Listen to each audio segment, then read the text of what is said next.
Welcome to our sixth and last session of Faith Groups. This year we decided to go one more weekend and incorporate Palm Sunday, officially the celebration of Palm Sunday of the Lord's Passion, into our Faith Groups program for Lent 2021.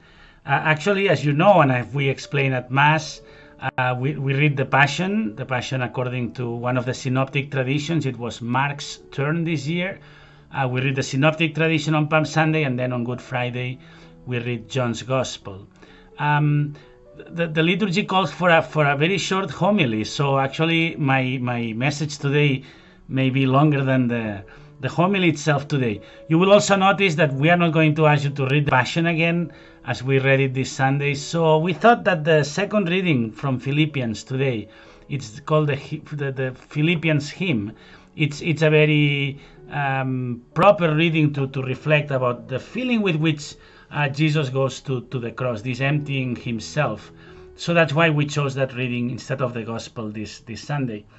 The homily has been morphing a little bit during the weekend, as it normally happens, but what the three homilies had in common is to realize that we call what we read the Passion of Christ, not because of the incredible feelings and the intensity and the violence of the, like it's not passion in the sense of a passionate person, or the passion really comes from Latin passio, which means the passivity of Christ.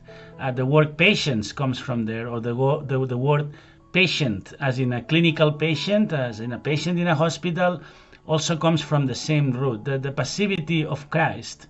And this has been the common theme of the three homilies. At 10 o'clock, I wanted people to we need to remember during Holy Week that we are not reading only something historical, the Passion, the death and the resurrection of Jesus. We are not only celebrating a historical event, we are celebrating a reality that is very present in our lives. So I asked people at 10 o'clock, through reading the Passion, did you recognize in yourself or in the world around you or in society the envy? Did you recognize the violent response of those who are with Jesus? Did you recognize the attitude of the cross? We start reading that these crowds that are welcoming Jesus into Jerusalem with all these hosannas and all this joy, but in a few days this same crowd will be fundamental, essential in bringing him to the cross. Did you recognize the fear of Pilate, who saw, and you can tell in the narration that he wants to free Jesus, that he doesn't see anything? Do you recognize the fear of Pilate and the fury of the Jewish authorities? Do you recognize the betrayal of Judas and Peter? Do you recognize the anger, the lies? It's very important that we read the Passion not only as a historical event, but the powers that we saw today, the forces that bring Jesus to the cross, are very much present in ourselves and in humanity in general, in our society in particular.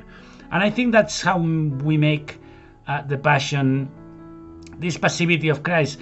The point that the passivity of Christ is him letting them do this to him. He has all the powers, he's the Son of God, but his silence, I reflected, and it's obvious when the priest is reading the part of Christ in the Passion that we read today. You see how Jesus says less and less, and silence takes over, and for pages we see the voices of the crowd and the voice of the narrator explaining how people are mocking Jesus, are taking him from one place to another, trying to build a case against him. The disciples abandon him, and Jesus is silent. Jesus is quiet. It reminded me of the holy silence we've reflected about before. The only way that Jesus can fight the envy, the violence, the manipulation of the crowd, the fear of those who have power, the anger, the envy again, the only way in which he reacts is with silence, with passivity. And it's a great lesson for us, I believe. That's the main point. I will through the questions we will ask you today to reflect about these attitudes and when have they been present in our lives, and how we can learn from Jesus. It was a great opening prayer today We come to church to learn to imitate Jesus. So let's learn to imitate him on his passive, it says his patient suffering.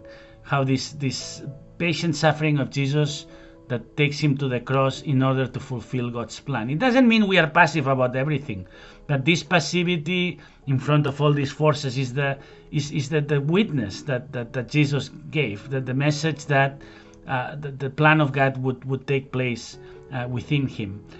It was very interesting this weekend that we had the Annunciation 9 months before, mathematically 9 months before Christmas, obviously March 25th. And what's the Annunciation of the cross also?